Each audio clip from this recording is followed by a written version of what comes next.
ரணிலை கைவிட்ட மொட்டுவின் மைந்தர்கள்.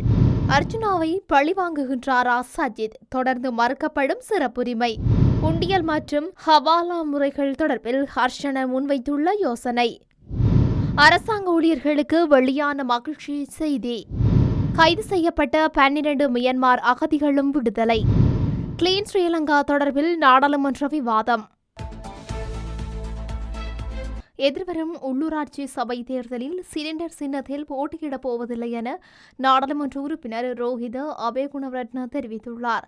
முன்னாள் நாடாளுமன்ற உறுப்பினர் சட்டத்தரணி மதுர விதானவின் இல்லத்தில் இடம்பெற்ற கலந்துரையாடலின் பின்னர் ஊடகங்களுக்கு கருத்து தெரிவிக்கும் போதே மேற்கொண்டவாறு குறிப்பிட்டுள்ளார். ஏனைய அரசியல் கட்சிகளுடன் கலந்துரையாடுவதற்கான திகதி நிர்ணயிக்கப்பட்டுள்ளதாகவும் அவர்களுடன் கலந்துரையாடிய பின்னரே தேர்தல் தொடர்பில் தீர்மானிக்கப்படும் எனவும் அவர் குறிப்பிட்டுள்ளார்.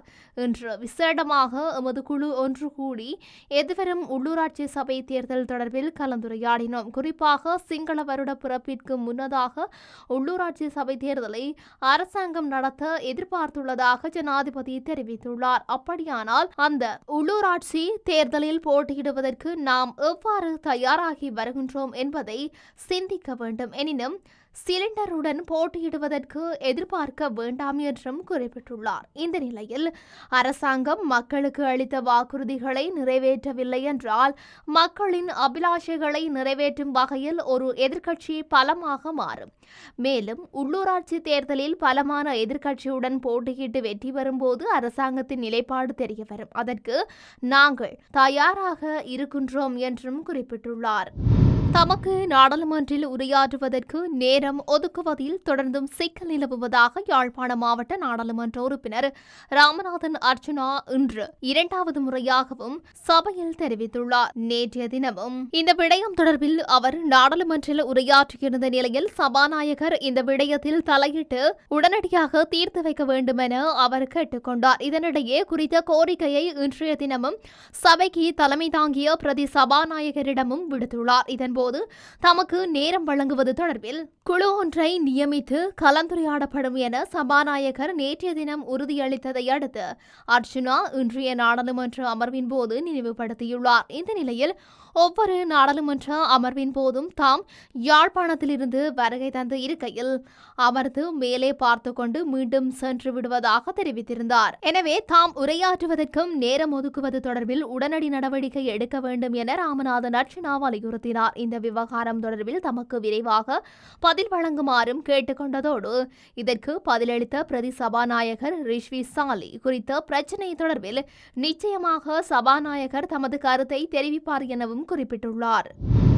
உண்டியல் முறை மற்றும் ஹவாலா முறை ஆகிய இரண்டும் இலங்கையில் சட்டவிரோதமானது அல்ல என பொதுநிதி தொடர்பான நாடாளுமன்ற குழுவின் தலைவர் நாடாளுமன்ற உறுப்பினர் ஹர்ஷடி சில்வா தெரிவித்துள்ளார். இன்று நாடாளுமன்றத்தில் பல பிரேரணைகள் முன்வைக்கும் போதே அவர் இதனை குறிப்பிட்டுள்ளார். இவ்விவகாரம் குறித்து கருத்து தெரிவித்த அவர் ஹவாலா மற்றும் உண்டியல் முறைகள் நம் நாட்டில் சட்டவிரோதமானது அல்ல, ஆனால் அவை எந்த வகையிலும் கட்டுப்படுத்தப்படவில்லை. எனவே இந்த அமைப்புகளின் மூலம் சர்வதேச பரிவர்த்தனைகளை நடத்துபவர்கள் ஜூன் 2024 முதல் மே 2025 வரையிலான 12 மாத காலத்திற்குள் பதிவு செய்ய வேண்டும் என்று ஒரு முன்மொழிவு செய்யப்பட்டது.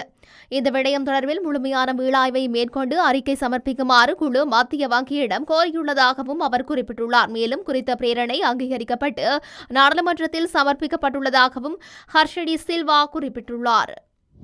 அரசு ஊழியர்களின் சம்பள முரண்பாடுகளை களைவதற்கு விரைவில் நடவடிக்கை எடுக்கப்படும் என அரசு நிர்வாக உள்ளூராட்சி மன்றம் மற்றும் மாகாண சபை அமைச்சு தெரிவித்துள்ளது. அரசு சேவைகளில் நிலவி வரும் சம்பள முரண்பாடுகளை களைவதற்கான ஆரம்ப ஆய்வுப் பணிகள் ஆரம்பிக்கப்பட்டுள்ளதாக அமைச்சர் சந்தன அபேரட்ன தெரிவித்துள்ளார். தொழிற்சங்கங்களின் கோரிக்கைகள், கடந்த அரசாங்கங்களில் சில தீர்மானங்கள் போன்ற காரணங்களினால் அரசு சேவையில் ஒவ்வொரு தரத்திற்கும் இடையில் கடுமையான சம்பள முரண்பாட்டு நிலைமை நீடித்து வருவதாக சுட்டிக்காட்டியுள்ளார். 1992ஆம் ஆண்டு முதலே சில சேவைகளில் சம்பள முரண்பாடு நிலவி வருவதாக தெரிவித்துள்ளார். இவ்வாறான ஒரு பின்னணியில் அரசு ஊழியர்களுக்கு அநீதி ஏற்படாத வகையில் சம்பள முரண்பாடு களைவது சவால் மிக்கது என அமைச்சர் அபேரட்ன தெரிவித்துள்ளார்.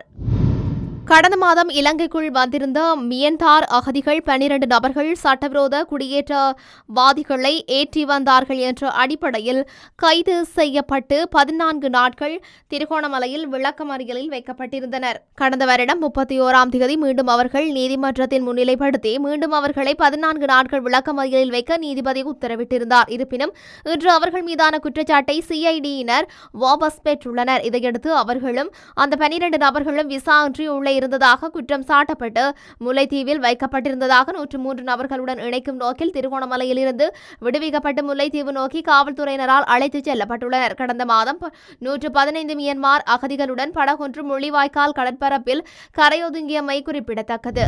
கிளீன் ஸ்ரீலங்கா தொடர்பில் நாடாளுமன்றில் விவாதம் நடத்தப்பட உள்ளது. 2 நாட்கள் இந்த விவாதம் நடைபெறவுள்ளதாக அறிவிக்கப்பட்டுள்ளது. தேசிய மக்கள் சக்தி அரசாங்கத்தினால் கிளீன் ஸ்ரீலங்கா திட்டம் அறிமுகம் செய்யப்பட்டுள்ளது. இந்த திட்டம் தொடர்பில் ஆளும் மற்றும் எதிர்க்கட்சிகளுக்கு இடையில் முரண்பாட்டு கருத்துக்கள் நிலவி வருகின்றமை குறிப்பிடத்தக்கது. எதிர்வரும் 21 மற்றும் 22ஆம் தேதிகளில் இந்த விவாதம் நடைபெறவுள்ளது. கிளீன் ஸ்ரீலங்கா திட்டம் தொடர்பில் மக்களுக்கு தெளிவூட்டும் நோக்கில் இந்த நாடாளுமன்ற விவாதத்தை நடத்த உள்ளதாக பிரதமர் ஹரணி அமரசூரிய தெரிவித்துள்ளார்.